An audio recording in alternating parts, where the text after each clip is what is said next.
Surya Paloh tegaskan belum pecat Johnny G. Plate setelah jadi tersangka kasus korupsi. Ketua Umum Partai Nasdem Surya Paloh menegaskan pihaknya masih belum melakukan pemecatan terhadap Johnny G. Plate dari anggota partai.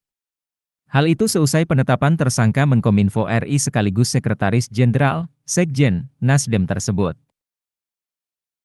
Adapun Johnny G. Plate ditetapkan tersangka dalam kasus korupsi dana proyek pembangunan Menara Base Transceiver Station, BTS, 4G dan infrastruktur pendukung 1, 2, 3, 4 dan 5 bakti Kementerian Kominfo tahun 2020 hingga 2022.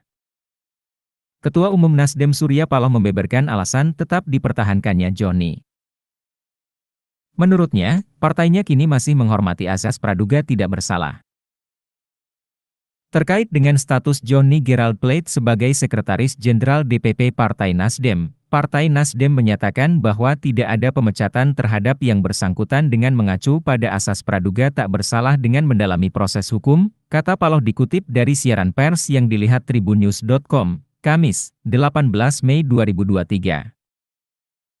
Namun begitu, Paloh menyatakan pihaknya tetap mencopot Johnny G. Plate dari jabatan Sekjen Partai Nasdem. Dia menunjuk Hermawati Taslim yang sebelumnya menjabat sebagai Wakil Sekretaris Jenderal Nasdem sebagai pelaksana tugas. Menetapkan pelaksana tugas harian Sekretaris Jenderal, PLT, Sekjen, DPP Partai Nasdem kepada Saudara Hermawati Taslim, jelasnya. Lebih lanjut, Paloh menambahkan pihaknya juga menghormati proses hukum yang sedang berjalan terhadap pemilik nama lengkap Johnny Gerald Plate tersebut. Paloh menekankan agar proses hukum yang sedang berlangsung bebas dari intervensi politik serta tekanan kekuasaan.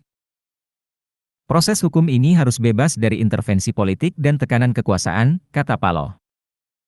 Diberitakan sebelumnya, Kejaksaan Agung telah menetapkan Menkominfo Johnny G. Plate sebagai tersangka kasus korupsi Tower Base Transceiver Station, BTS. Dia pun tampak keluar dari gedung pidana khusus Kejaksaan Agung mengenakan rompi tahanan berwarna pink dengan tangan terborgol. Setelah pemeriksaan, kami memutuskan menaikkan status yang bersangkutan sebagai tersangka, ujar Direktur Penyidikan Jampitsus Kejaksaan Agung, Kuntadi usai sang Menkominfo digiring ke mobil tahanan. Setelah ditetapkan tersangka, Johnny G. Plate langsung ditahan selama 20 hari ke depan terhitung sejak hari ini, Rabu, 17 Mei 2023. Dirinya ditahan di Rutan Salemba Cabang Kejaksaan Agung. Ditahan di Rutan Salemba Cabang Kejaksaan Agung selama 20 hari ke depan, kata Kuntadi.